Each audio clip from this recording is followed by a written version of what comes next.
Good evening, everyone. Good evening, Amy. Hello, Dave. You okay? I'm not too bad. I'm not too bad. First of all, welcome to everyone in the chat. We should hopefully have a fantastic show tonight. Obviously, Wolves have lost the game 2-0 to Tottenham Hotspur at the Tottenham Hotspur Stadium, and I do want to say a big thank you to our partners for this, Spider VPN, who are the main sponsors for Extra Time, obviously providing VPN services. You can find their link in the description below. Amy, what did you make of the game? It was just a lackluster end of season. No one's got anything to play for performance, really, wasn't it? So that was just the vibe that I got from it. It will look like a pre-season friendly with no fans. So that's what I took from it. I don't think Wolves weren't great. Spurs, I don't think were great either, to be honest. I think they just looked like two teams that were very, very ready for the end of the season, and I felt the same. No, exactly. I think there was a lot more on it for Spurs, and I think Nuno's experimenting at the moment. Loads of people saying hello to us in the chat, which is great. Thank you for joining us, and we've got some fantastic guests lined up again tonight, Amy. We've got first up, we're going to have Craig, who, for those of you know, will recognise him. He played the tuba at the last match after boing the baggies down, and the other Albion team. We broke the jinx. Young Thomas is here. We've got Paul. We've got Wolfman Jeff, all the way over in the US of A, and we should be joined shortly by Tottenham YouTuber Chris Cowlin. I was on his preview before the game. He's like a very big Tottenham YouTuber, and he's going to come on to give the Tottenham view as well in about 15 minutes time. So are we going to get your man of the match and your player rate and your performance rating before we get on to starting with Craig, mate?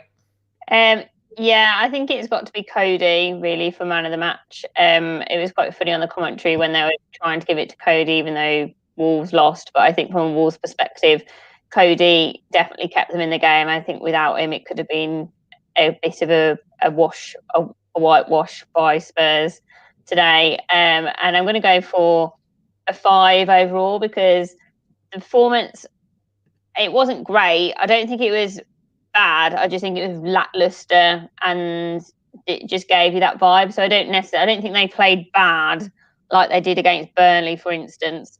I just think it was just a bit of a nothing performance, which is why you kind of got to go mediocre with it, really. I'm wondering if you've had a chance to watch my instant match reaction, Amy, because I gave it to 5 and I gave it to Cody as well myself. It's like, so great minds think Absolutely. I know. Absolutely. We're starting to agree on a load of stuff, which is scary.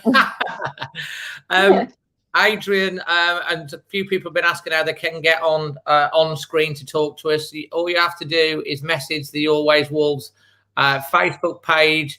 Send them a message. I'm just popping the link in the chat.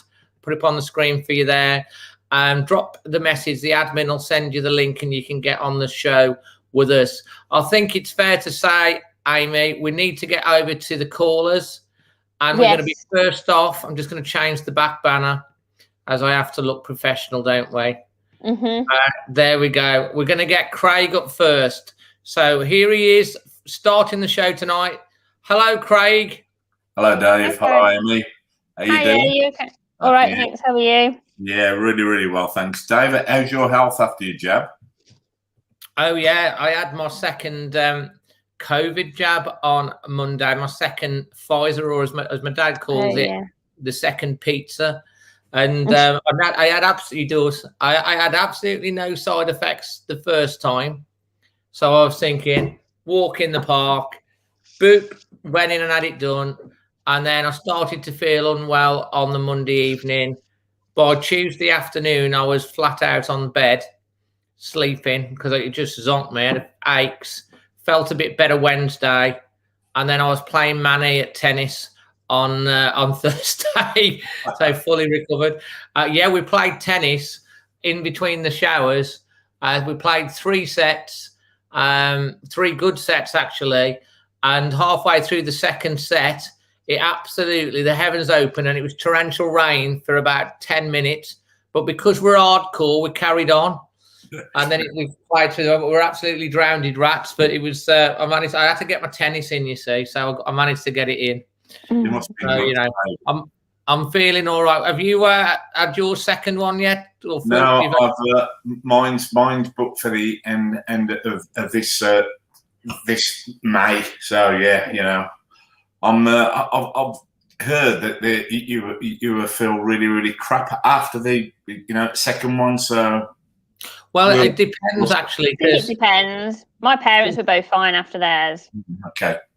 So it just depends. Yeah. Have you had yours yet, Amy? No. I've probably not got down to the 20s yet, has it? It's not got down to the 20s, no. She's far too young and fit. There's a lot of running, that's for sure. But I try I'm 28. I'm 28, so it's going to be a while yet, I think. So yeah, I got mine because I'm in group 6 because of my leukemia. So I'm like fair-faced and young as well. But that's the reason I managed to get mine. But Craig, let's get on to talking about the game. Let's get on. I think we've got some reasonably strong points to make tonight in the right way. So crack on. Yeah, I can't wait to the end. I feel that, Craig. You too, it's just you look and you think to yourself, you can see that they're busting a gut, but it's just doing absolutely nothing. We just don't look anything like we've played over the last 2 to 3 years, and it's really hard to watch. And the mistakes, I mean, that both goals really. Semedo knows that Cody has got to be the last man always. He calls them up, he holds the line, and Semedo plays him on yet again. He's got lots of work to do over the next 3 to 4 months because for a guy that costs that much money, he screws up far too many times for me. Hoover, I really felt for, but that mistake was really sloppy, wasn't he? The second goal, he went to bits after that as well. Yeah, absolutely. But Dave, that ball should have gone out in the stands, just whacked out, and he messed about with it. And he's 19 years old, and he's got lots to learn, and he'll learn from that. That should have gone into row Z. He basically tried to be clever to get. He tried to be too clever. He did. Our number 1 again, Rui's just brilliant again, isn't he? And Cody was stunning, absolutely man of the match. Adama today looked absolutely brilliant. It's really sharp, but nobody to play with him. Absolutely nobody making runs for him when he got past 2 to 3 players. There was absolutely nobody there for him. Well, there was that one chance where he put it on for Fabio when he crossed it. He pulled it across, and Fabio went with his right foot. I think he should have just put his left foot through it because he was running onto it, and he tried to hit it with his right foot, which was the hardest one to do. And obviously, he skewed it right. If he'd have hit it with his left foot, it would have been full on, straight to goal. David, you're absolutely right, but an absolute major point for me again is the chances. We had some really good chances, and we can't put those chances away. And, in the Prem, if you don't put your chances away, you're going to get murdered at the other end when you've got the likes of Kane, Son, Ali. Yeah. You have to take your chances, and we try to be too clever. I mean, Silver in the second half when that cross came to him, he tried to side foot it in. Put your blooming foot through it. Yeah. Really great. First half though, Dave, I thought we looked organised. We worked hard. We kept our shape really well. Second half, we were awful. I think to let that goal in just before half time, I think probably really didn't help the mental state at all, and I think it was just playing catch up from there, and there was no real spark going up front after in the second half at all. I think what you said, Amy, about Spurs weren't any great shakes. No. And we looked positively lackluster. You know, and the young kids, what a great chance for them to make a name for themselves. And nobody grabbed it today, which was really disappointing for me. I'd have been busting a gut to play really, really well. And they didn't. Yeah. But injuries and the perfect storm this year, which is why I cannot wait till the end of this season. I've had enough. It's been a hard watch. Love my team. I you know, love you know, our you know, Nuno's an absolute star for me. He must stay. Nuno must stay. But who we you did waver for a little while in a few not so long ago though, didn't you? Wavering a little on Nuno. Yeah, I've never wavered on Nuno. Are you not? No, never ever. He's cute. He knows where we need to go, and he knows what we need to bring in. Whether the owners will is another matter. But he's just a great guy. He's got class all the way through him. And I think some of the players haven't done him, you know, well really this year, and I'm disappointed. And the injuries have been awful, absolutely catastrophic. Yeah. So, and the one nice thing for today, when a goalkeeper scores a winning goal against you in the 95th minute, I know, that was quality today. Life ain't so bad, is it? You know, when you're staying up and a goalkeeper from the opposition. I know. At least they didn't. The Spurs, Lloris, or how do you say Lloris? I can't say it. The Spurs goalkeeper, I'm no good at Lloris. At least he didn't score against us. So. Yeah, absolutely. So at least we didn't have that. Yeah. So the performance, Dave, 4 out of 10 for me because the second half was so poor. And Cody, man of the match, Patricio and Adama, not too far behind them, but the rest have really been poor today. Really poor, I'm afraid. But there you go. We got next season. I think they all need a holiday. They do all need a holiday. Mate, they have worked their socks off for us. They've had no break for nearly 2 years. And, you know, they need some time. Do you know what, though? You say that. I realised today that it's 4 weeks today the Euros start. I don't think actually many of them will actually be at the Euros, though, to be fair. There's obviously Neves, Patricio, Moutinho, Semedo. I don't know, because Semedo didn't go. Semedo didn't go. He wasn't selected in the last one. You got Traore, Cody. So Jota won't be going though, by the sounds of it.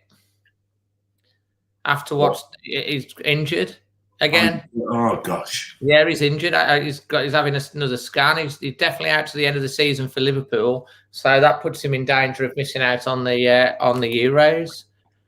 So it's a shame for him. But at the end of everything, Wolves are still in our blood. They're in our hearts, and absolutely nothing's gonna change that or move that on. They're just our team for life. End of story. Absolutely. Absolutely, mate. And to be fair, you know, it's the end of the season. Me and Amy have been saying it for a while now. Can the season end so we can just like reset? I want us just to get to the end of the season. You know, I would continue talking about Wolves and all the stuff that's going on throughout the summer, obviously, but we can just focus on, you know, the Euros and Eurovision and things like that. and things like that. You know what I mean? Get to the end of the season. get the players fit, come back next season and go again. And I think I know lots of people don't think we will, but I think we'll be better for it next season. Craig, thank you very much for joining me in the show. Speak to you soon. Bye. Absolutely fantastic. Take care. Cheers, mate. And thanks to everyone that's commenting in the obviously in the chat as well. If you are watching the show live for us now, or you're watching it back, please smash a like on the video for us. That would be appreciated, and feel free to share in groups around. Next up, we're going to be having a young man all the way over in the. Oh no! Hold on. No, next up, we're not going to Wolfman Jess. Jeff, you're going to have to wait a little bit longer, because we have YouTube sensation Tottenham fan Chris Cowlin joining us live now. Live from the Tottenham Hotspur Stadium. Just come out of the he's just come out of the changing rooms with the team. Hello, mate. Oh, Craig. Hello, Dave. How you doing? Hi, welcome. Hi, yeah, you okay? Welcome to the show, mate. Thank you very much for having me. It's a pleasure. You're most welcome. And the great victory, a very important victory for your boys today. Do you know, Dave, we really needed it. We've had such an up and down season, as we were discussing on Friday night. I had a good laugh with you on my channel, on my show. It's been such an up and down season. It's about Tottenham finishing well now in these final few games and just getting Europa League football for next season, because we really do need it. So, it was a much needed win. I'm glad that we got the 3 points. Feel for you guys. Connor Cody played exceptionally well at the back. But for me, from a Spurs point of view, watching Wolves, since you came up from the Championship, it was probably one of the teams that I really, really enjoy watching. And today, the Wolves side just looked miles away from the last few years. It just was very, very odd to see. Obviously, you're missing Jimenez up front, that real goal power. But as I say, Connor Cody had a great game at the back, and it would have probably been more if it wasn't for him. Yeah, I think we're just on that point in terms of being a different team. I think you've obviously heard the injury plagues that has. You've obviously Rousey, the obvious one, but there's a lot of other integral bodies that have not been present within the team that everyone was kind of used to seeing. I don't know how you feel. Obviously, all clubs have missed fans, but I think for Wolves in particular, that fans have been a miss, maybe more than other clubs. That they obviously the 12th man, so to speak. I think that's really, really, really strong for Wolves, and probably the difference that you saw at the game at the Tottenham Hotspur Stadium last year. Obviously, had spurred Wolves on to get the third goal against Spurs last season, which is obviously joy to be there. So I think, it's for us, definitely. We and Dave have been saying it for quite some time now. We are definitely ready for the end of the season, but I guess it's good to see you guys having a bit of a spurt at the end of the season, hopefully get the Europa football for yourselves, which you could probably finish 7th now, I think, with Leicester in the FA, winning the FA Cup. I think it's probably 7th place that you could finish now, to be fair. I think 7th place gets the Europa Conference League that, of course, we don't want to be in. Amy, I was on their show. I say before, and they do not want to be in the Europa Conference. I don't myself. I mean, it might be a bit naive. I don't know where this Europa Conference thing has suddenly just come from. Can you explain what it is, Chris, for everyone watching? What the Europa Conference is? It is a brand new third-rate competition in Europe for all of the cup winners. But because Manchester City have obviously qualified for the Champions League as the finalists of the. It will now go to 7th. It will now go to 7th in the Premier League because they won the League Cup, and it should go to the League Cup winners. But it will just be, some very mediocre teams from Europe. No disrespect to them, but Tottenham need to be in either the Champions League or the Europa League. We've played European football for many years, consecutive seasons, and it's where we need to be. With the likes of Harry Kane, you need to keep players like this at the club. With our huge, brand new stadium and the training facilities and everything that we've got at the club, we need European football. But going back to your point, Amy, about the fans, I was very lucky enough to go in the Tottenham Hotspur Stadium back in December when there were 2,000 fans there when we beat our North London rivals Arsenal 2-0. And those 2,000 fans, in that huge stadium did really make the difference. And when you watch the FA Cup final, Leicester winning it yesterday, it was fantastic to see. I think a lot of neutral fans yesterday were so pleased for Leicester and just to see all of those fans back at Wembley Stadium, it's just a joy.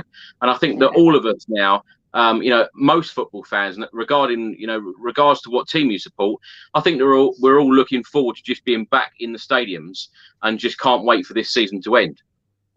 Yeah, we definitely feel that over here for sure. It was it's been a long season. I think it makes it more difficult to watch when you're used to going to the games and you're obviously sat watching it from home all the time. It's it takes the fun out of it a little bit, and it just becomes a little bit monotonous, doesn't it?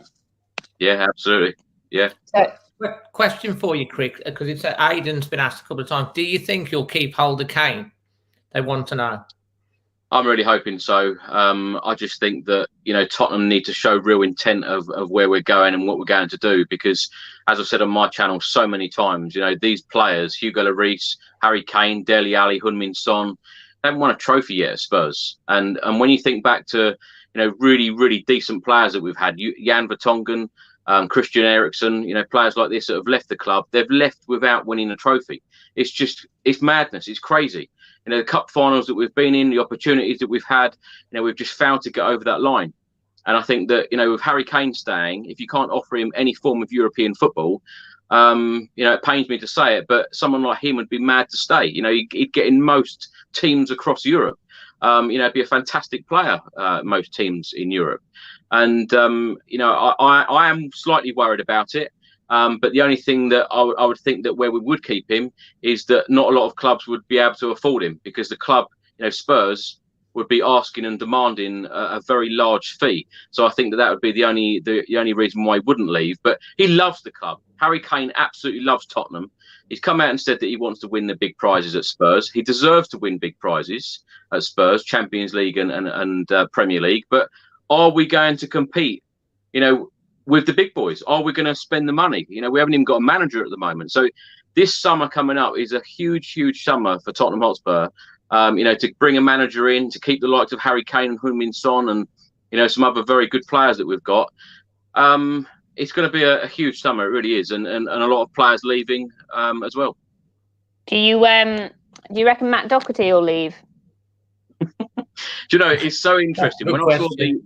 When I saw the lineup come out, and you saw that Doherty was on the sub bench today, and Serge Aurier was injured, and they'd actually brought in Japhet Tanganga to play at right back. And Japhet Tanganga, I've seen him play many times in the youth sides and the under 23s as well, and he always plays at centre back. He played once at right back for Spurs under Jose Mourinho in an FA Cup game against Middlesbrough. He's played along the line, but he is a centre back. So when you see that Ron Mason actually put in Japhet Tanganga at right back in front of Doherty, I don't think Doherty really has a future at Spurs. So I wouldn't be at all surprised if he left the club. So if you want him on a free transfer, I'm sure you're very welcome. I think we have said on this before. I mean, I was a big fan of Matt Doherty, so I would take him back in an instant, to be quite honest with you. I don't think things have worked out with him at Spurs, which is, I guess, not the move that he envisaged, but you don't know what goes on between players and Jose Mourinho, do you? I think it was a great move for him at the time, and obviously a club like Spurs coming in, he obviously wanted to take that move, but yeah, I just don't think it's worked out very well for him at all. I think the games that he's played, he hasn't done particularly well. Not a lot of Tottenham fans are raving about his performances, and sometimes you just have to say it hasn't worked out, and I just don't think that he's fitted in very well at the club at all. No, I would agree. Which is a shame, because as much as we were gutted to see him go, you want players to go on do well. Like, for example, Jota. No, I don't think any Wolves fan can take it away from him, the success that he's had at Liverpool. I know he's got a new injury now, but he's obviously made a fantastic move for him to go there. So yeah, it's unfortunate for Doherty, because he's obviously got quite a fond place in a lot of Wolves fans' hearts. Can I just ask you two that is there any news on Jimenez coming back? Because he is a player that I admire a lot. If Spurs were ever to make a signing, of a striker, I would have loved Jimenez at Tottenham Hotspur. He said this to me before the match last year, where I met up with Chris before the game, and he went, "Well, I'd love to have him." And as I said, keep your hands off. Then there is some news on it, actually, Chris, because he is back in full training, apart from real heavy contact. He's been back in training for quite a while. He's seen a specialist on the 18th of May, which is in a couple of days' time, and they're going to make a decision on whether he can return to competitive action. So we talked about this at the last game. Most of the Wolves fans on this channel, including Amy and me, kind of think to ourselves, well, just let's hold it back now till the start of next year, because Mexico are waiting in the wings, wanting him to go to the Olympics, and God forbid he went to that and got injured or something happened. But if he does get the nod and he's really keen to play, it'd be very hard for Nuno to let him have a few minutes, potentially in the last match of the season against United. I could see, if he gets the hit, I can see him coming on for 10, 15 minutes against United. But he's in good spirits.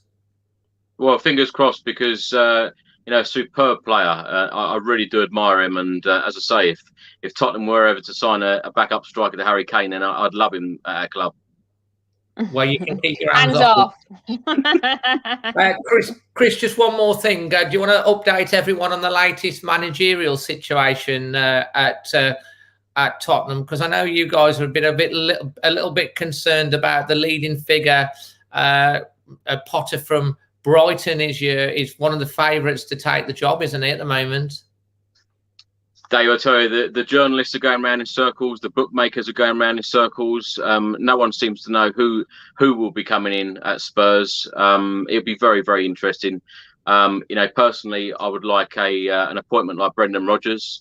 You've seen what he's done at Leicester, transformed them and made them into a super attacking team, and of course won the FA Cup with them yesterday. You saw on the TV what it meant to them and what it meant to him, and I just hope that Tottenham make the right appointment, because as I said earlier, I think this is a huge summer for Spurs. When you go from Mauricio Pochettino, an excellent coach, an excellent manager, and then Spurs sacked him, took us to a Champions League final, didn't spend a penny in 518 days, and then Spurs felt the need to sack him, brought Jose Mourinho in.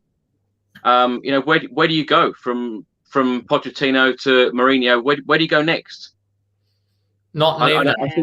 I see Thomas there says about the Ajax manager, but apparently Spurs have actually had Zoom meetings with Erik Ten Hag, and Spurs actually said no.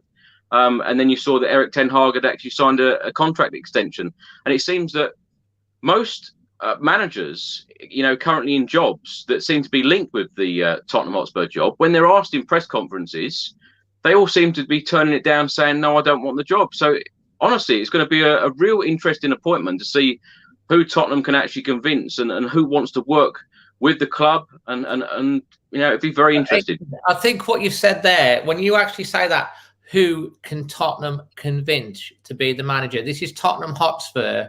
Yeah. One of the best stadiums, you have to say, in the whole of the world, not just Europe, with a massive fan base, with top world-class players, and they're having to try to convince managers to go and manage them. Why is that? Do you think that's because it's Levy? What's his name? Dom Levy. It is a big part of it, because, of course, the chairman likes to be involved in all of the transfers. It was only 2 years ago at the Audi Cup, Pochettino was actually saying that he is the head coach and not the manager, and there's a huge difference, because he has very little control over the transfers. And as I say, I think that we do need to convince a manager to come in, because it was a very interesting debate on TV yesterday with the Leicester FA Cup game. They were talking about Brendan Rodgers possibly going to Arsenal or Spurs, and all the pundits were saying, why on earth would he do that? Yeah. When you think that Tottenham should be a bigger club than Leicester, but in recent history they've won the Premier League. Yesterday they won the FA Cup. It's madness. Tottenham should be acting like a big club now. We need to be putting trophies in the cabinet. And when you think we haven't won an FA Cup since 1991, it's absolutely madness. The last domestic trophy that we won was back in 2008 when we won the League Cup against Chelsea. The trophies are way overdue. When you think the manager that we've had, the players that we've had, it's crazy. And as I say, if you can't win a trophy under Pochettino with that team that he had, the way that we were playing, and then you bring in a serial winner in Jose Mourinho, been there, done it, got the T-shirt, where do you go from here? If we're going to Graham Potter, for instance, no disrespect to him, I just think that Tottenham need to be aiming a lot higher. Well, I think that pretty much sums it up. I think there is a sense of frustration at the moment because you kind of need the managerial situation sorted out sooner than later, because then you've got to deal with all the players coming and going, who's staying, your transfers. And the longer it goes on, the more uncertainty and the more destabilising it kind of is across the board. I mean, was there a protest today against Levy? I know there was talk of a protest. I saw images and videos online yesterday, Dave, that there was a protest. I think there was meant to be one today, but I haven't seen too much about it. But I think, from the last club statement that come out, the board said that they're not going anywhere. We've seen with the likes of Manchester United as well. The boards just don't suddenly say, okay, we're going to leave. It just don't work like that. I think with Tottenham, it just needs a change. There needs to be change in the ways that the board are doing things. Sadly, these things just don't happen overnight, do they? It takes a lot of time. Yeah. No, it does. Go on, Amy, you were going to say? Yeah, I was just saying, agree. And I think it's, from a fan perspective, we obviously feel for you as Spurs fans and all the clubs, the fans of clubs that were in the whole Super League debacle that we had a few weeks ago, because it's taken it away from the real reason of football, which is the fans and the competition element, is it? And I think that's what we all feel and kind of like stand by. So with you guys, and we just hope that you get the fans get the club that they deserve, because that's what you want for any football club, isn't it? It's the trust. I think it's a lot of the football fans now, particularly with the so-called Big Six, as they're known. It's about getting the trust back, with the board, because our board, yeah, exactly. The board's turned around and said that they weren't going to be involved in a Super League, and then all of a sudden this come out, and it was the time of the announcements as well, 11:15 on a Sunday night. It was just madness. It was a mad few days. Jose Mourinho getting the sack, and all this stuff about the Super League coming out as well. And yeah, this has been a really mad season for us Spurs fans. Dumped out of the Europa League by a manager who was in prison. You couldn't write it. I tell you, if you wrote all this stuff and wrote a book and said, read this, you'd be like, it's a bit far fetched. But that's what it's been. That's what it's been like being a Tottenham fan this season. Well, for all of that, you're still. You're 6 at the moment? Is it 6 at the moment now? You've gone up to 6 at the moment. So fingers crossed, Dave. We've got Aston Villa on Wednesday, and then we've got Leicester away on Sunday. So 6 points to play for, and we have to try and grab all 6 and just get over that line and get in that Europa League spot.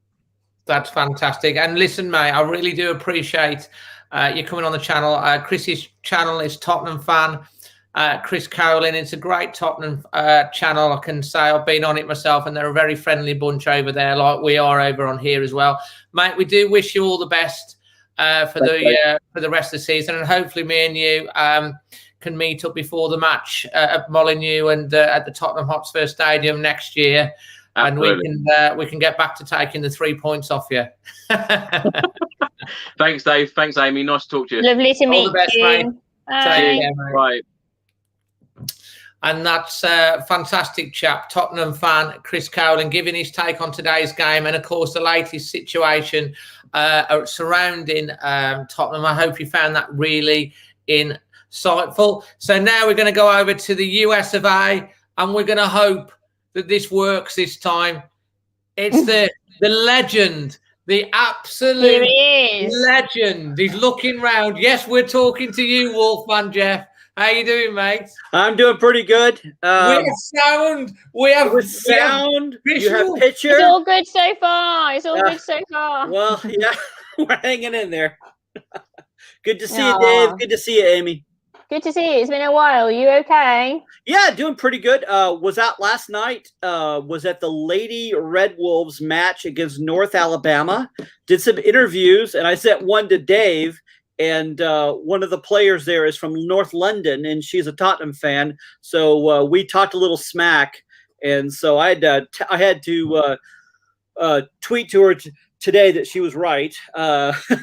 So you sent me a little video with you interviewing her, didn't you? Oh yeah, it was hilarious. She was really a good sport. I said, what did you do with Matt? With Matt, I mean, he was perfectly fine when we sold him to you, and you guys broke him.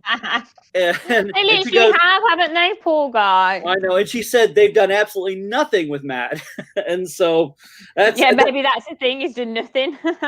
That's a shame. That's a shame because we all love Matt, and we do wish him the best. But we're moving onwards, and so it's a season to forget, Dave. See, we say it's a season to forget, but I think it's just the come down from the last 3 years, really, isn't it? That's what makes it seem a little bit disappointing, because if you'd have, back in the day when Wolves are kind of up and down, scraping survival and stuff, you'd think, oh, we're actually in quite a fortunate position right now. Yeah. So I think I was saying to my parents earlier that, okay, it's not being the highs of what the previous 3 years has, but it would have taken something quite special in a selfish way. I don't think I'd have wanted that to happen in the year when we couldn't go. I know it's different for yourself, Jeff, being abroad, but for us that are in the local area. Yeah, I get that. I guess what I mean about the season to forget is that I think all of us are wanting the reset, and of course, you guys want to get back there with fans. We've got so many injuries. To be fair, I wonder if most teams had lost as much as we have, as far as for players, where they would be. And so if it'd been a few years ago, we could have been relegated if we lost not just the percentage of players, but the quality of players. I mean, you look at who's not available. It's a lot of our starters. Obviously, Raul's top. We lost Neto. That was massive. Johnny. I did see today there were some back on the bench. I don't think anyone's talked the fact that Marçal was actually listed as available on the bench. And part of me wondered why they didn't bring him in and move Semedo back to the right, because Hoover, he did pretty good the last time, but he just was not Hoover's game. And we did see that Bali was back. But just because they're on the bench doesn't necessarily mean they're really fit to play, because we've had so many players come in and we push them back in and then they're back on the injury list again. So I think it's that. I think also today Nuno had to have been thinking, let's see what these kids have. Yeah. And that hurt a bit. He did have, I think he had the best 4 options up front with Podence out. But Traore was the only one really bringing a lot of creativity. I think I'm not going to get too hard on Fabio. He just wasn't on, but it wasn't like he was not trying. Because we saw some matches like Burnley. Burnley was like, I was so angry because it just felt like the team quit.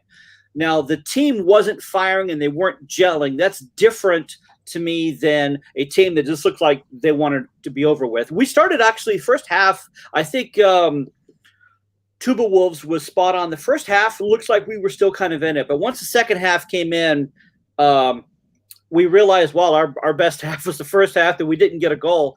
I think Traore was trying to create something, just couldn't connect. I do agree that Connor Cody and Rui Patricio kept it from being a blowout. And so my man of the match is kind of tied. Actually, I'm going to go for Rue just because I'm contrary. But he made some good saves, though. He did make some very good saves.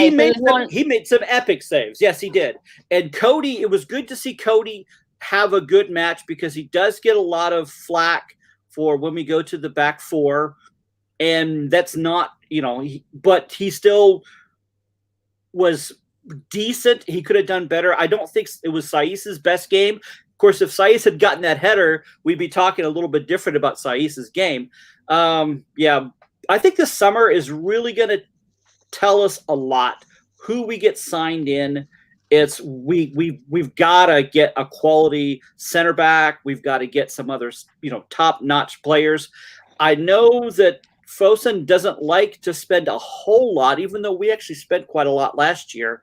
They prefer to find talent that's overlooked. But and again, I'm in the U.S., but it just kind of seems like since Brexit, it's more difficult for you guys to get some of these other players. There's more restrictions. Yeah. Do you think that's is that going to hurt you? I think that's a lot of the reason why they went for Fabio Silva when they did, and they got Fatina and stuff like that, and all those because of the impending change with Brexit, because it makes it a bit more difficult with the point system to get them in now.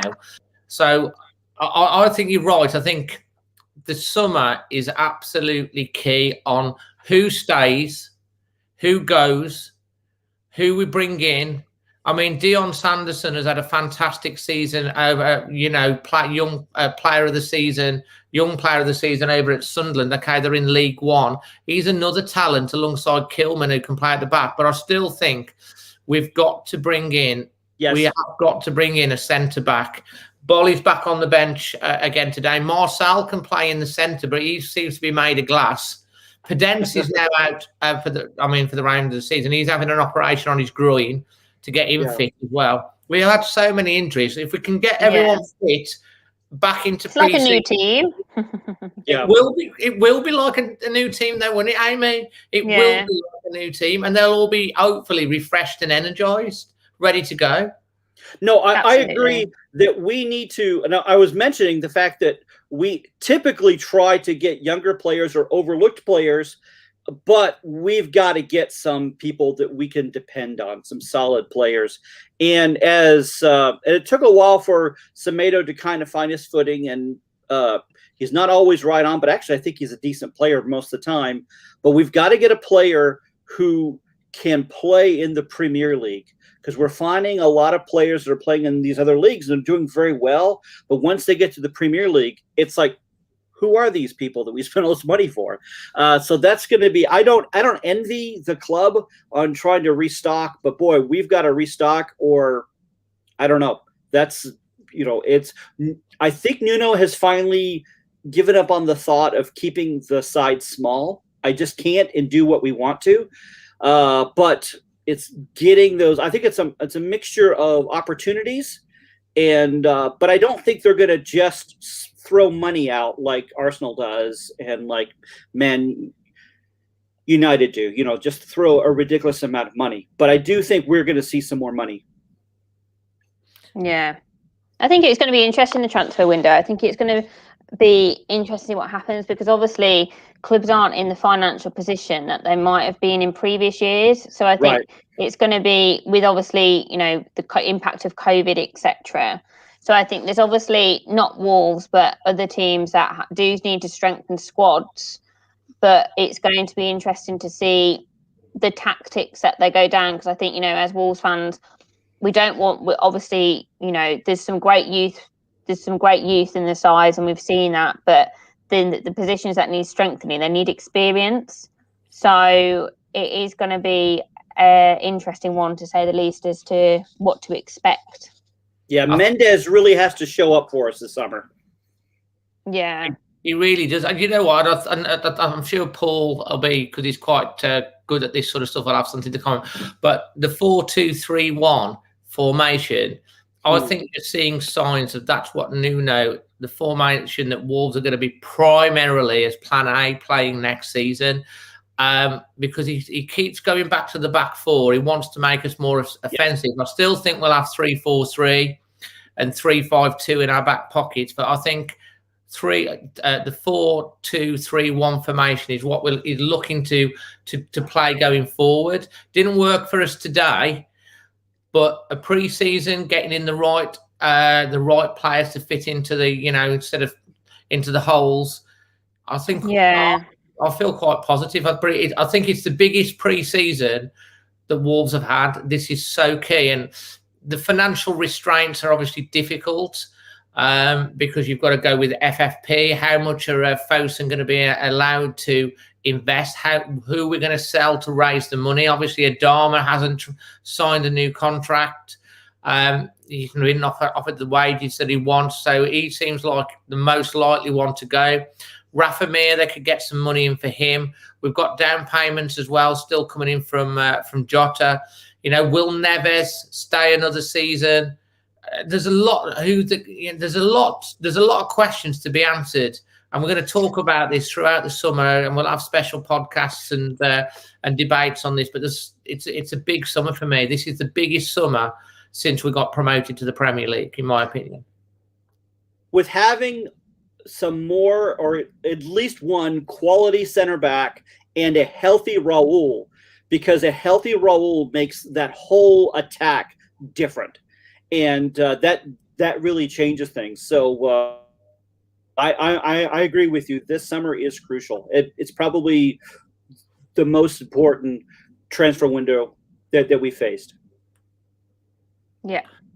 So what would you give your overall performance rating and your man of the match to close again?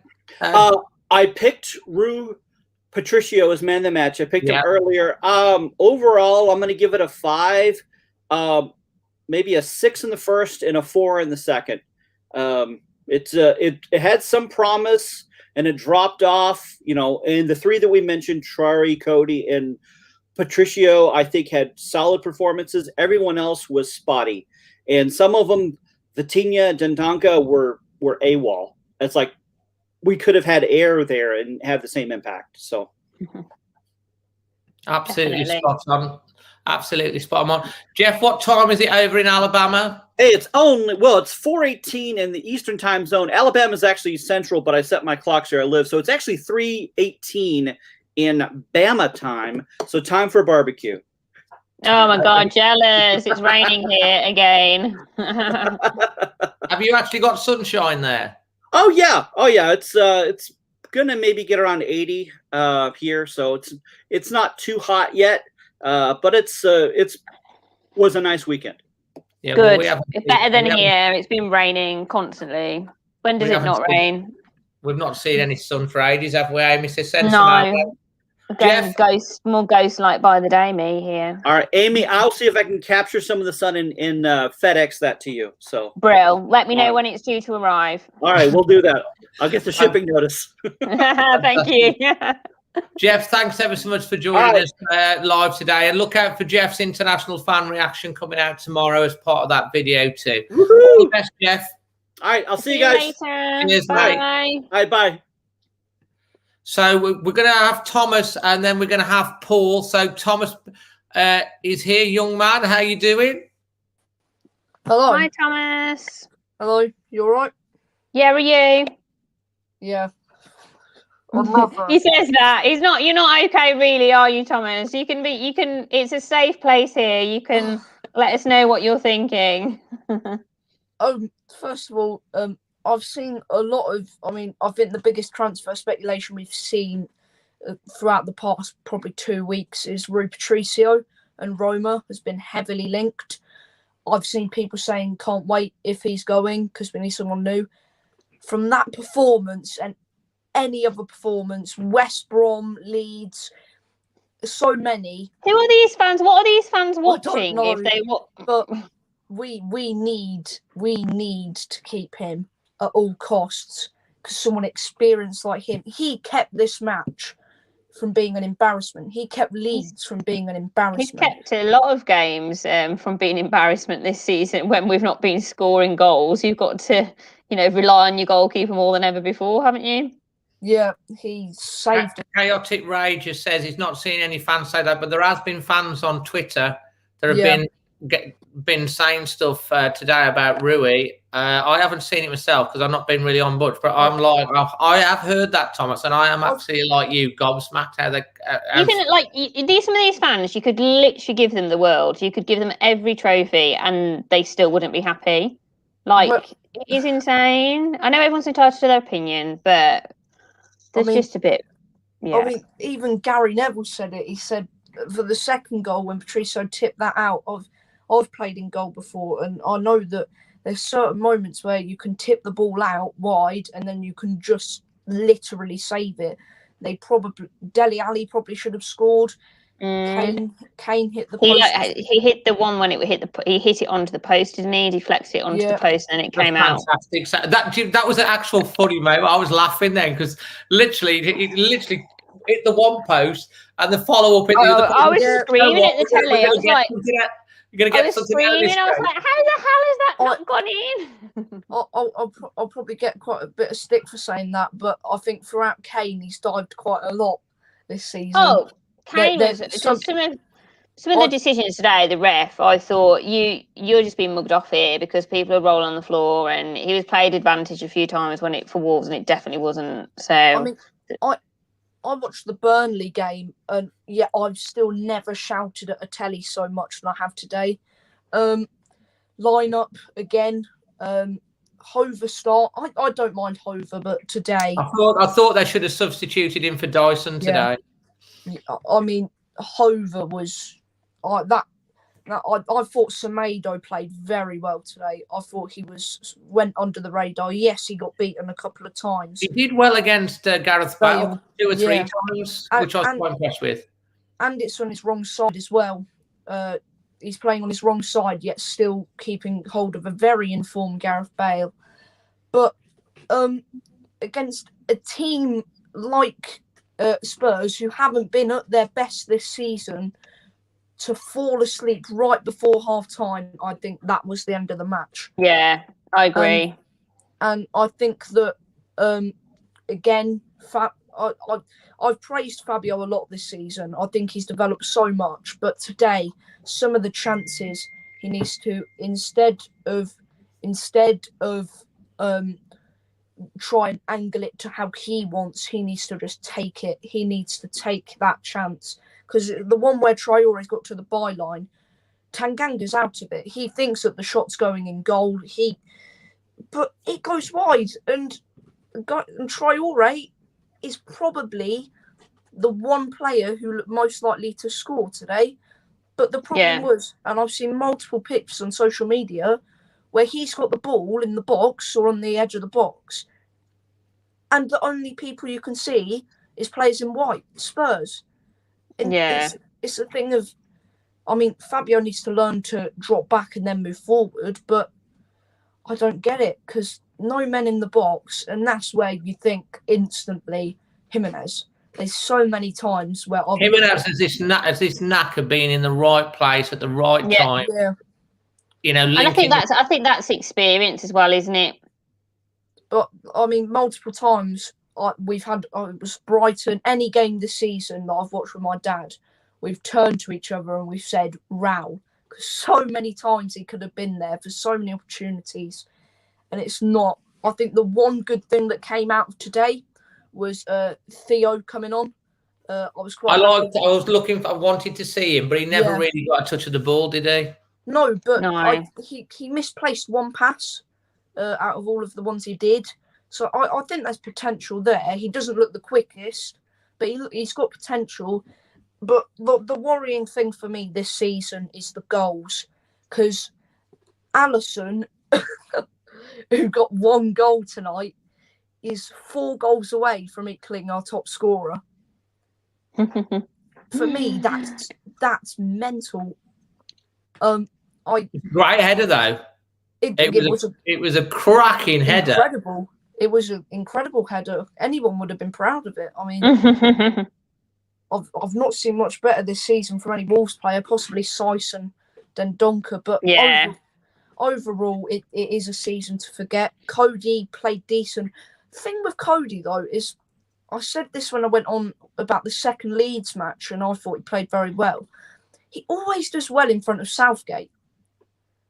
Yeah, and I think there's a real opportunity. I think Maguire's going to be out for the Euros. You reckon he'll be out? Well, I saw him on crutches. I don't know if he will be out, but I think it's definitely a possibility. Oh no, crikey! It will. That will be a struggle, but yeah, I mean, Alisson, I've got respect for him. I mean, his interview after the match was good, but again, that goal-scoring record, I think we've been very wriggled with injuries. I think if you look at Podence as well, out. But I think Vitinha today, we've seen him on so many occasions tried his best, but today it just felt like he wasn't trying it. He wasn't in the game I felt today.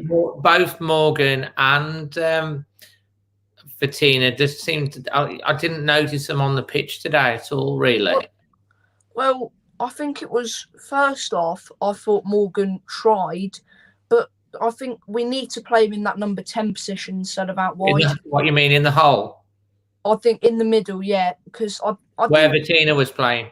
yeah, I think we should have switched it because I know Vitinha can play where Neves and Moutinho play and Dendoncker. I think possibly we should have played him there.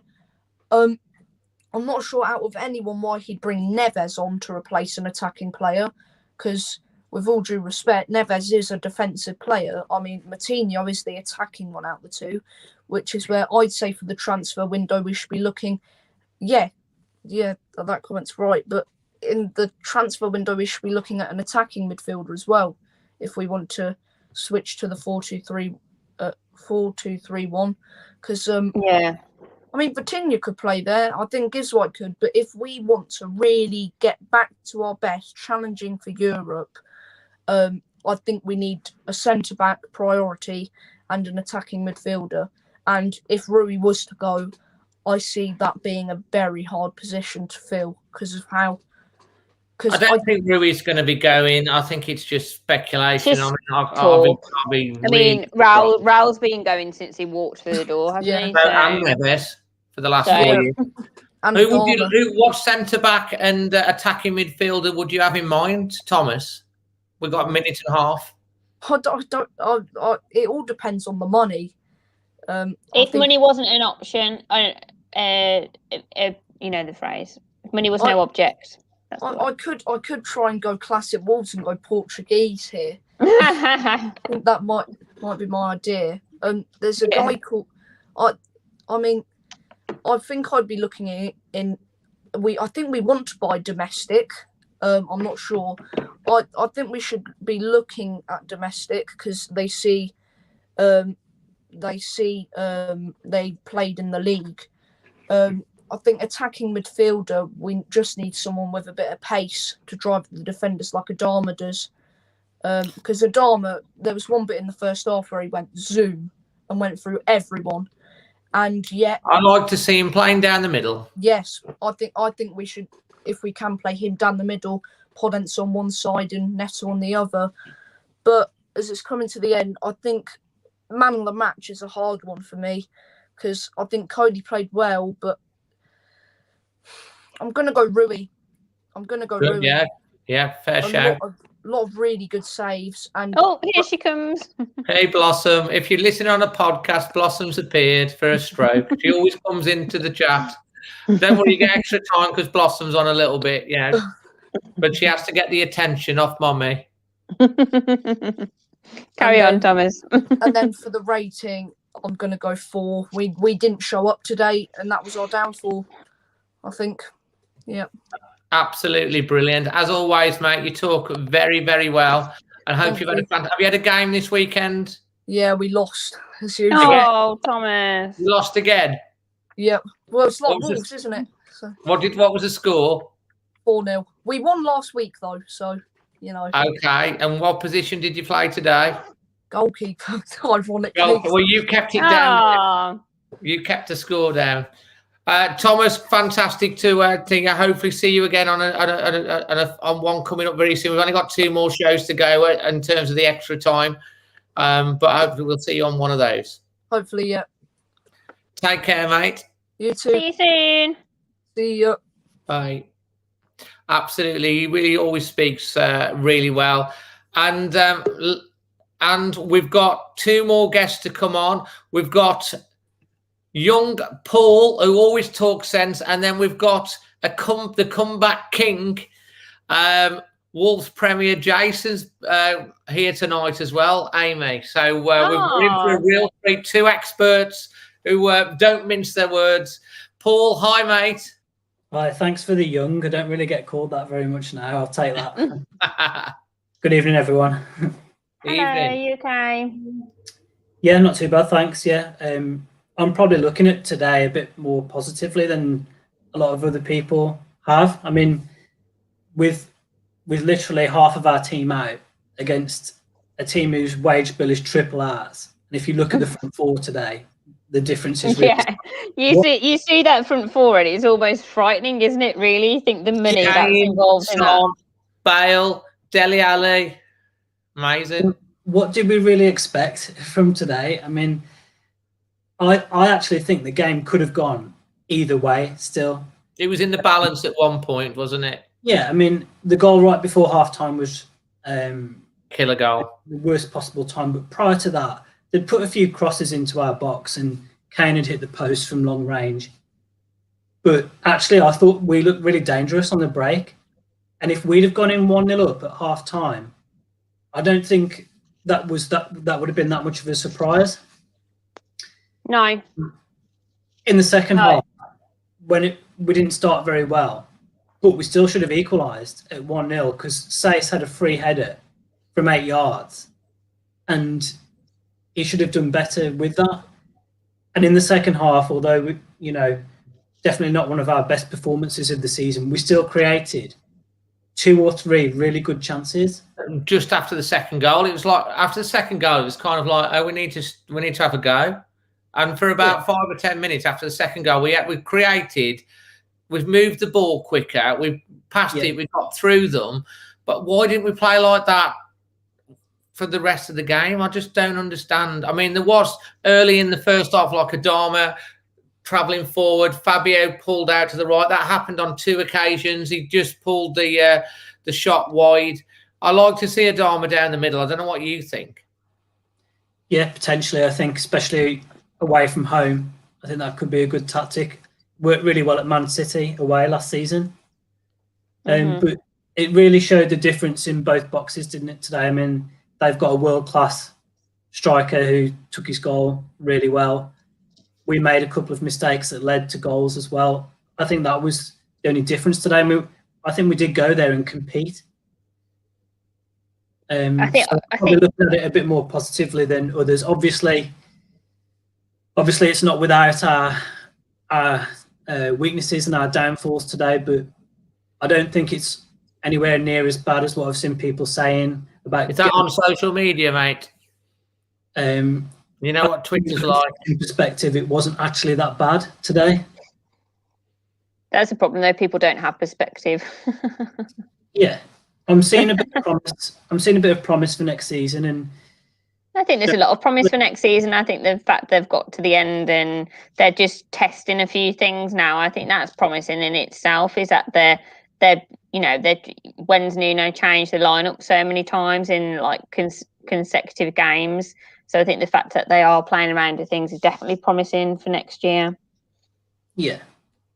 I mean, one thing I was really saying on the call after the last match was about being better at defending set pieces. And I think we were today. And I think pretty much down to one man who I think headed or cleared every single cross that came into the box. So it looks like they're trying to take some steps to address that situation, which is good. We had a bit more height in as well today, generally. And obviously we didn't have the Harlem Globetrotters playing up like Brighton had last weekend. That's a good point. Coming up from the back in both boxes, it was a bit of a mismatch. But yeah, we did. I thought we were a lot more. We looked like we were going to clear the ball every time it came into the box from crosses, which we haven't been as good as you say, quite recently, have we? Yeah, I mean, any team in the league, any team, if you took out like what we've got today, 5 or 6 definite starting players, they would experience probably the same or an even worse downturn in their performance. And I think it's an actual miracle that our top goal scorer's got 5 goals and we're safe with 6 games to play. Yeah. I agree. I really agree. No, I think there's a lot of positives to take forward. And what do you think is in Nuno's mind for next season? And what do you think we need to be doing in the transfer window? What concerns do you have about outgoings, that type of thing, Paul? he clearly wants to move to a 4 at the back. Yeah. I can see why, but I don't think that we should be chained to one formation for next season. I said that after the Brighton match. I think there are occasions where we still should play that 3. And I think in the summer, he'll try and sign players that can play in both systems, because we're not going to have a huge amount of money to spend. We're not going to have 10 new faces coming, I don't think. So the ones that he does sign have really got to be flexible and possibly play in more than one position. I mean, we were heavily linked with Maitland-Niles, weren't we, last summer? We were. And I think one of the big reasons behind that was that he could play In the middle. Or in midfield. So I'm expecting to see him sign players that are flexible. I'm also expecting us to use the loan market very well. It's worked for us in the past where we've had loan to buys. Think Bolly, Jota, Jimenez, Johnny, Dendoncker. So I want to see us use that system again, because I don't want to see, if we're trying to improve our squad, it would be a real shame if a couple of our bigger and better players had to leave to try and raise money for that. Yeah. You want to be adding to it, not taking them away. So also probably to bear in mind, I know that he wants to increase the size of the squad. So I'm hoping that there's not a huge amount of outgoings, really, because it's additions that we need rather than outgoings. Who do you expect to go, Paul? Obviously, there was worry that about people trying to steal Neto. That's not going to happen. I don't think Raul, we've got to worry about Raul because he's coming back from fitness. So who do you think's going to, I mean, the two likely ones for me, Rafa Mir we can raise money from, but some people want to see him given a chance at Wolves. There's Traore. Will this be the summer that Neves moves? There's always one big one that goes out, isn't there? Yeah. Yeah. I don't want to see Neves move. I want to see him have a good rest. I think he really needs a good rest. The one thing that people who want to buy Traore have got massively in their favour is that he's going into the last year of his contract. And I don't know what's going on with this situation, but you can't let a player go into the last 12 months of his contract now. Yeah. It just gives him and the prospective players all the power.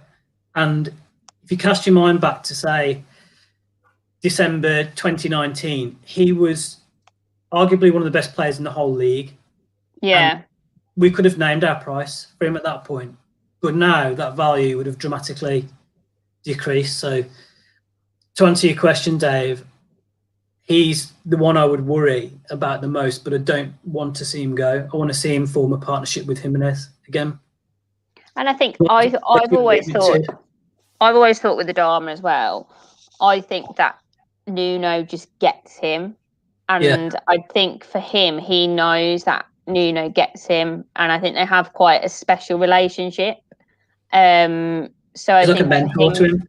Yeah. So I think for him, and you could argue he's not being, but I think the impacts then when he came on against Brighton last week, that just showed every Wolves fan who may have been doubting him a little bit what value he brings to that team. And I think we saw it again there today. And I think not the downfall, but he's not had the support that he did have last year with Raul and Doherty and Jota and things, that he's not had that to get the best out of him almost.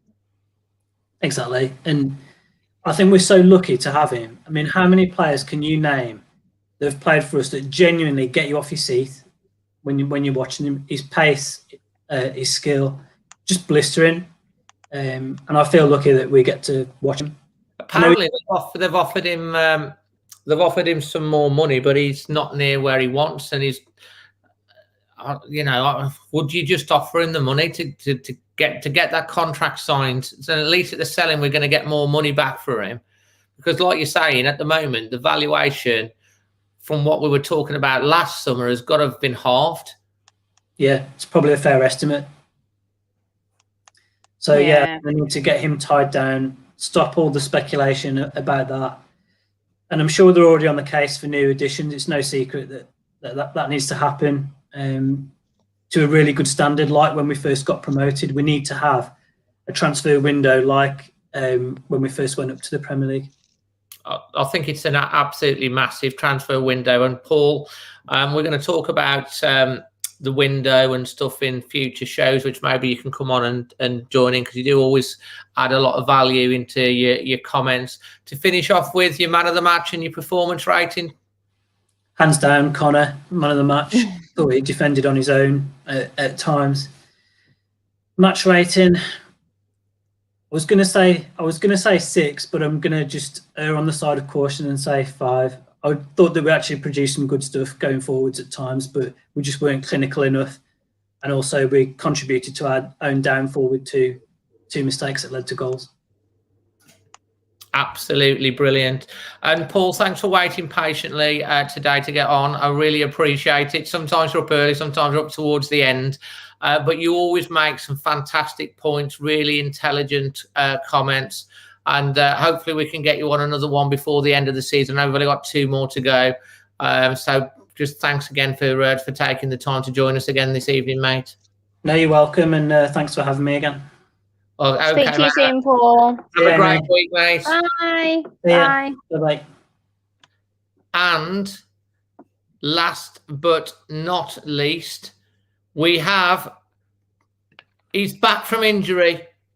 He's back late substitution onto that, mate. It's great to have you back on the show, Jason. How's things? All right. It's all right. I haven't been on much because obviously I've had a baby and she's getting bigger now and stronger, and we've moved house as well. So I live in this hornet-infested old post office. So it's been quite challenging, but the internet connection is holding up. So I am, I'm back. Fantastic. Absolutely. But it's good to have you back anyway. I think we've all missed you on here, but glad to see that you and the family are all doing well as well. Yes. And you've done your walk, and you've had your haircut and all of this stuff as well. So you tell everyone about that, Jace. Listen, charity's been brilliant. So we did a walk from Birmingham Children's Hospital to New Cross, 16 miles. We did that with Bolly, and that raised over £10,000. That was amazing. The book has raised over 20,000, so that's been amazing. So unlike everyone else, I want lockdown to continue because we're raising more money for charity than we've ever raised. But it's just been incredible, I've got to say. And do you know what? It's not down to me. It's down to all the people that continue to give so generously, because it's just been incredible. So I want to thank everyone who's donated, supported, and said kind words, because it means so much. Yeah. Well done for everything that you're doing as well, and it's great to see. So on to the football. I feel like you've probably got a lot to talk about, Jace, because we know that you want to talk, and we also there's a lot of things that have gone on since we last spoke to you. Well, listen, I'll be completely honest today. It was quite frustrating for me. Look, you've only got to look at Tottenham, and they have got a good front line. Look, they've got Bale, Kane, Son. Listen, they've got some unbelievable players, and they're underachieving, by the way. But then you look at the mood in the camp. Then Mourinho's gone, and Mourinho was the spearhead for them. The manager's gone, and it must be so difficult. So we're catching them now on a bit of a, it's quite the mood in the camp's not great. And for me today, if we've got a striker up top or 2, we're going to draw that game. We've had a few chances. Jackie Oatley put a tweet out, and you could see where she put the graphic out, and Traore's about to cross it, and there's no one in the box. Do you know what? Listen, I get on his back. Silva for me, he just frustrates me. At the end of the day, there's people saying, "Oh, he's only 18. Give him slack." He didn't choose the 35 million price tag. Of course, he didn't choose the 35 million price tag. But at the end of the day, he's in the firing line. We need a striker. We haven't got one. You know what? You can't put all the blame on him. But he's got a chance today from 10 yards out, and he puts it wide. From 10 You're not yards. thinking that with his left foot rather than trying to hit it with his right foot. The weight was coming across him. Just put your foot straight through it. Oh. But I haven't checked it out. He's disappeared out the green screen. It was going a bit crackly at one point, so maybe the internet's not great.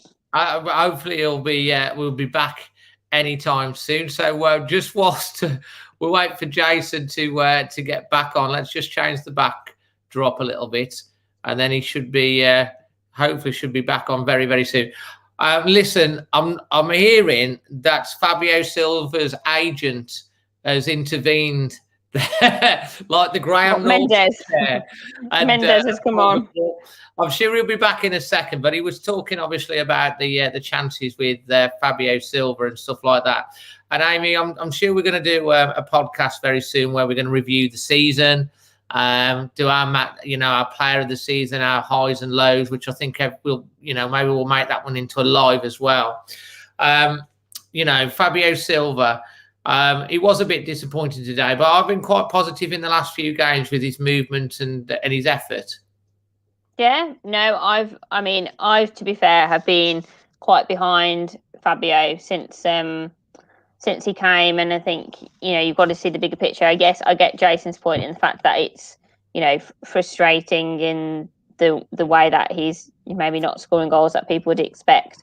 I do think he had a little bit of an off day today, but I still think some of the movement and he wants to be there. And I think you can't take that away from him. He's trying really hard. And he will come good.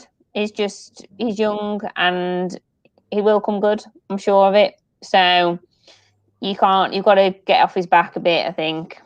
And what did you make of Hoover's performance tonight? Because, he's getting a start, getting a chance. I don't know. I still think he's got a lot to learn.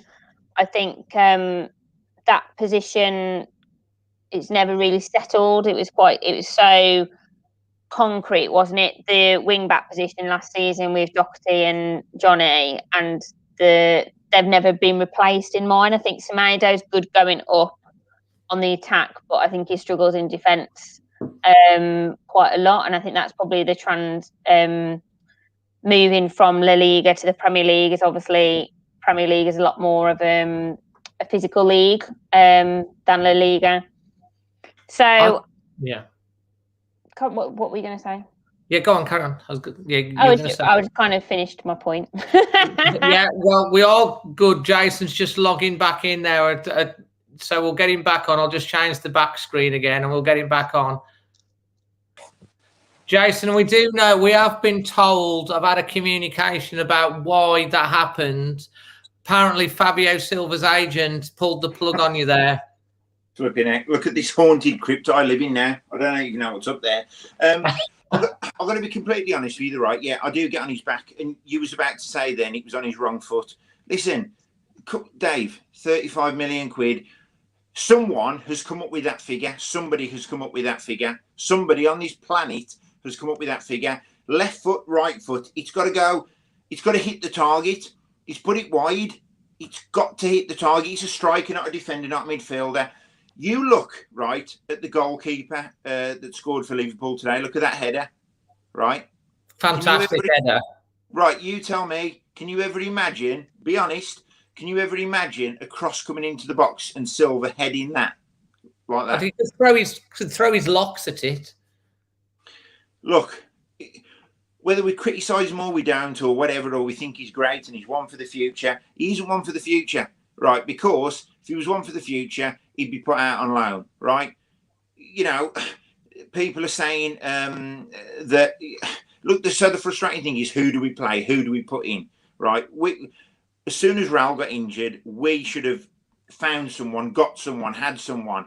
And we should have already had someone. We were saying, we've all talked about it in the two previous seasons. If Raul gets injured for a sustained period of time, he's the one player we can't replace, and we haven't. We were 6 when he got injured. And this was the risk with having a small squad.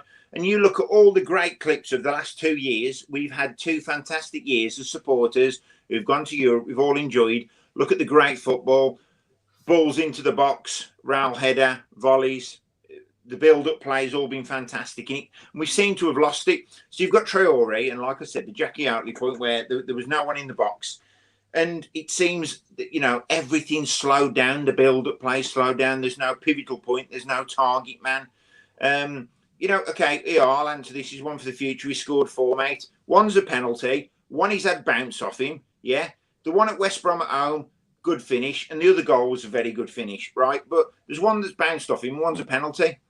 So it's all right saying he scored 4. So he scored 4 goals for 35 million quid. He doesn't set the price tag. I understand that. But I just think we need so much more. That was a game today with a striker we could have got a point out of. Now, what if we're playing for Europe today? What then? Are we still going to make excuses? We can't give excuses. Rafa Mir, he's at that club in Spain, Huesca, I think it is, right? Ripping it up. Where's the clause to bring him back?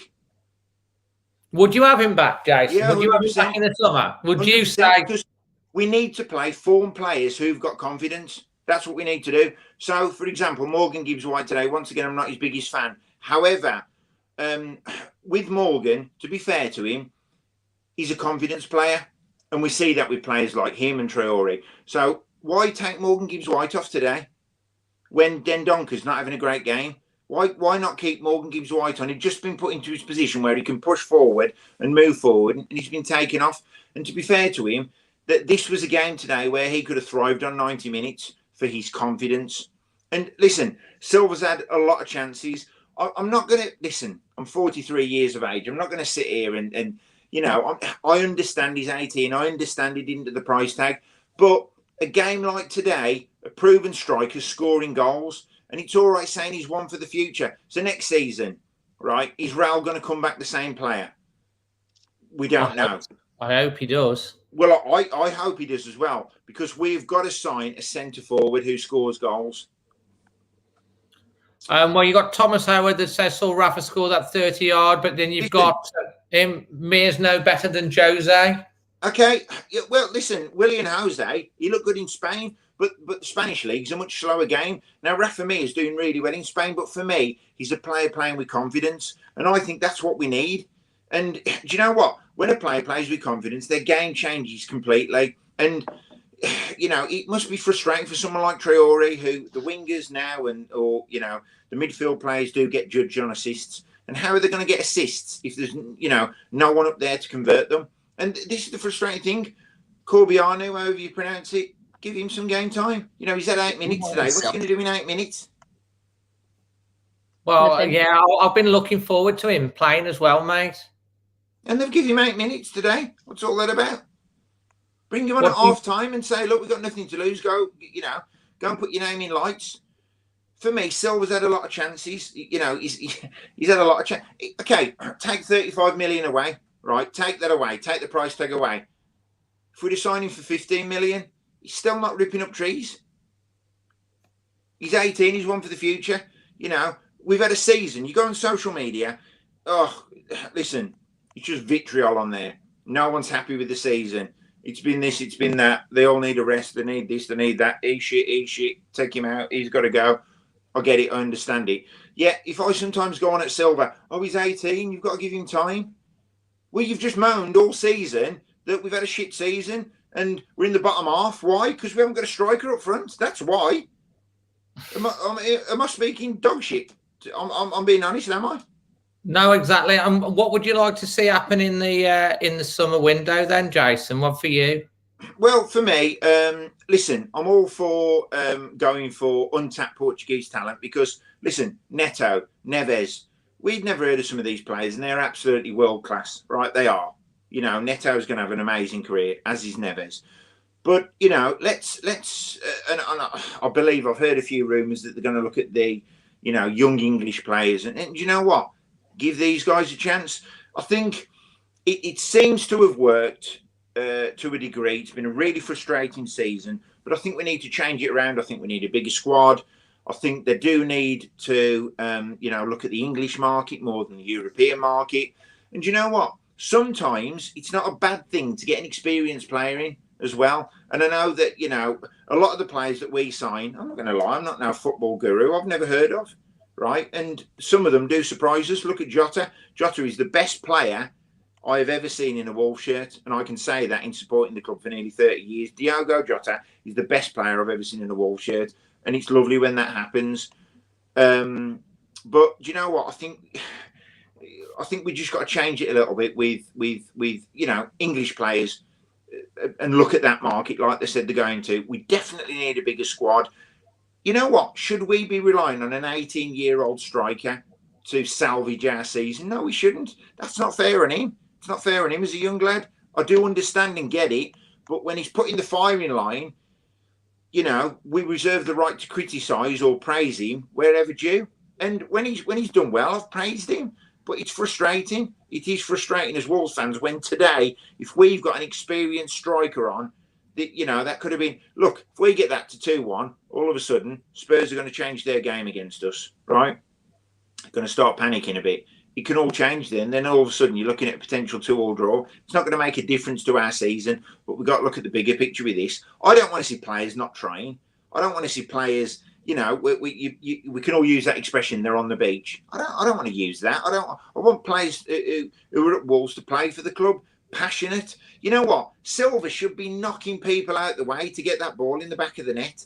He should be barging people. He should be smashing people about. I don't see it. I don't see it. That's I love the fact that you'd say how it is, mate. I mean, there's some key decisions to be made, isn't there, in the summer with the transfers in and out and who we're going to keep, like Vitina. Have you seen enough of him? Jose, would you send him back? You know, Listen, Ait Norrie is another one. I think Jose was always a stopgap, right? Yeah. I think we know that. Like I said, I think he done well in Spain. He's an experienced striker in Spain. Realistically, for him, you know, like I said, the Spanish game is a lot slower than the English game. Okay, then you've got like Ait Norrie. I mean, it's touted that we're going to be signing him for 20 million quid. He's a good player, once again, but everyone's now 15, 20 million. Anyone who we're linked with 20, 25 million, are they worth it? We'll never ever know. Unless we sell them for more money, then we know they are worth it. But that's the way the transfer fees have escalated too. Look, I just think they've got it. The most important thing for me, they've got to increase the squad size. I think that's very, very important. We've been caught out now too many times, and we shouldn't be piling the pressure on an 18-year-old. You know, we shouldn't be, you know, looking at certain players for certain things. Listen, we've got Connor Cody at the back. He had a fantastic game today, by the way. You don't need to ask me the question because I'm eating into time. I get it. Give him man of the match today. I think he was absolutely fantastic. But then alongside him, you've got this season, we've had obviously Willy Bolly, who's a recognised centre half, and he's probably been our best defender over the last 2 or 3 years. We recognise that because he's a recognised centre half. But then when you pair these players with Dendoncker, who's a midfielder, Saiss, who's a midfielder, they're of course not going to play to the full potential because they're being played out of position. So I think we need to look at the spine of the team. I think we need to look at 2 proven centre halves. I think we need to look at a proven centre midfielder on the basis that Joe Moutinho, now he's nearly as old as me, and Ruben Neves might be gone soon. And then you've got to look at a centre forward as well. And I think we need to concentrate on the spine. And I think, you know, there's obviously big rumours now about Rui Patricio leaving as well.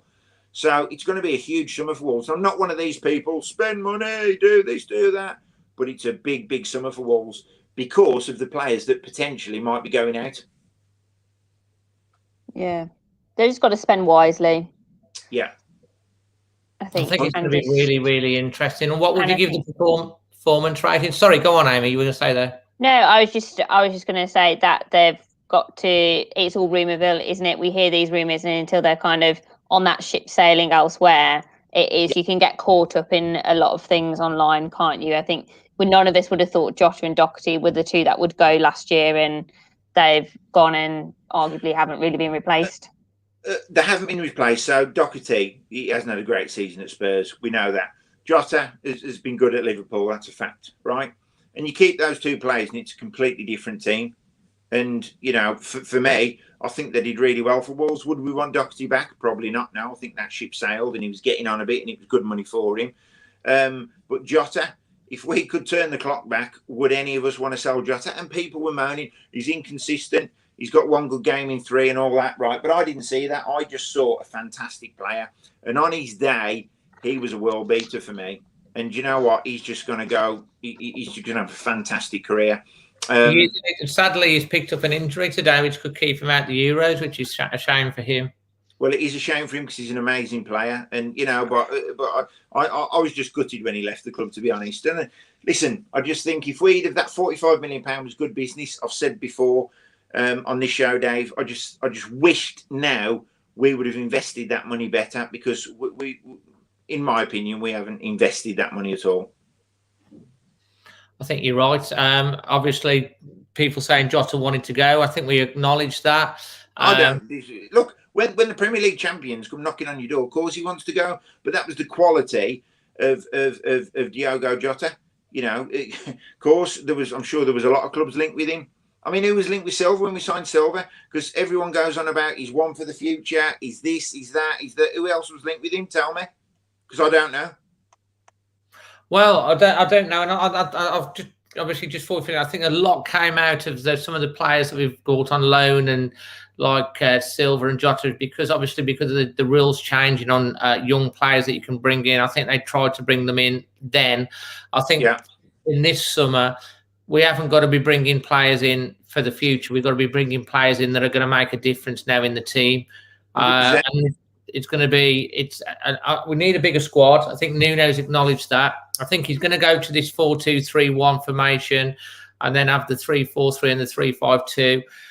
Who goes out and who comes in? It's the biggest summer transfer window that Wolves have had since promotion, and how that goes is going to have a massive effect on our season next year. And I just hope we get it right.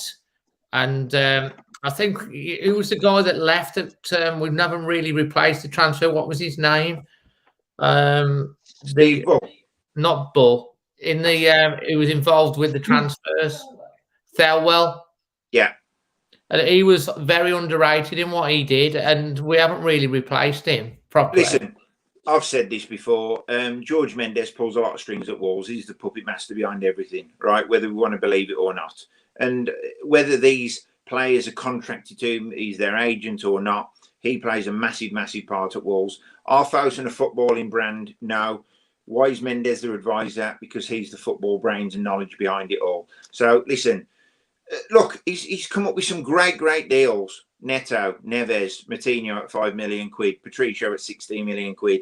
Listen, we've stole these players, but what we're going to remember is there's going to be a certain element and a certain number of players who are there purely on a financial deal, right?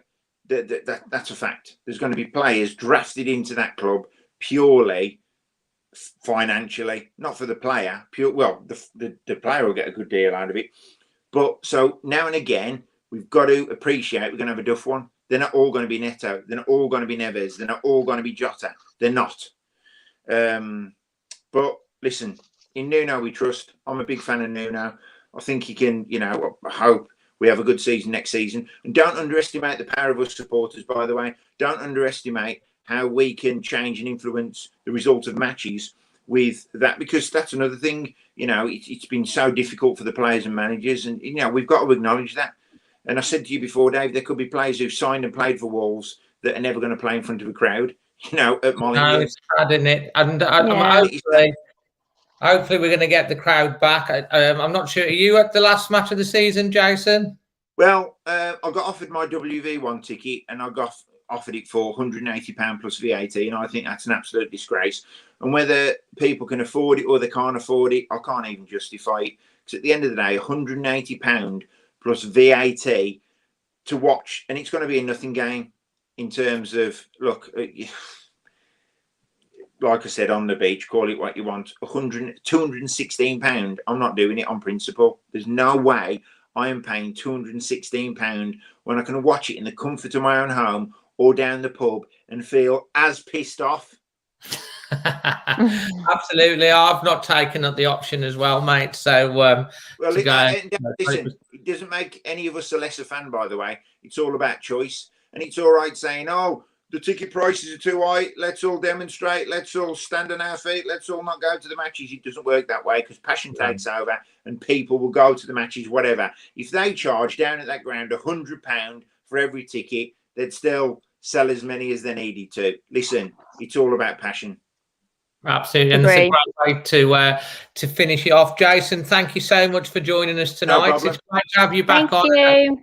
Well done with the work and the move as well, buddy. Brilliant, yeah. And I'll be seeing you on the 31st as well. Yes, are you playing? I'm playing, yeah. Dave's playing, I'm not. We're in the same team. Dave, don't get scoring. George Mendes might sign you up. I know. I'll play number 10, you know, man. So Manny's playing as well. Flipping heck, I'll never see the ball then. Nice one. But we'll talk more about that in upcoming shows. It's a charity game raising money for mental health. But we'll talk more about that as we go. But yeah, no, mate, I'm looking forward to being in the squad with you, buddy. Brilliant. Yeah, good to see you. And you guys keep up the great work you do. You too. Everyone appreciates it, you know, and thank you for asking me on, so I really appreciate it too. All right, mate, and best to you and the family too, mate. Thank See you. you later. See you later. Cheers, Jace. I Bye. love Silver, really. I love Silver. There we go, and that's the end of the show, ladies and gentlemen. I hope you've enjoyed it tonight. Final words from you, Amy, to finish off on? 2 more games to go, and we're there. Do you know what? You're absolutely right. 2 more games. We've made it. We've made it to the end of the season. And Blossom making a last-ditch appearance. Hope you've enjoyed the show tonight. Please smash a like to the video. Thank you very much to all my guests tonight and for Spider VPN. And, of course, my lovely co-host, Amy. And we'll see you on the next one real soon. From myself and Amy. Always Wolves.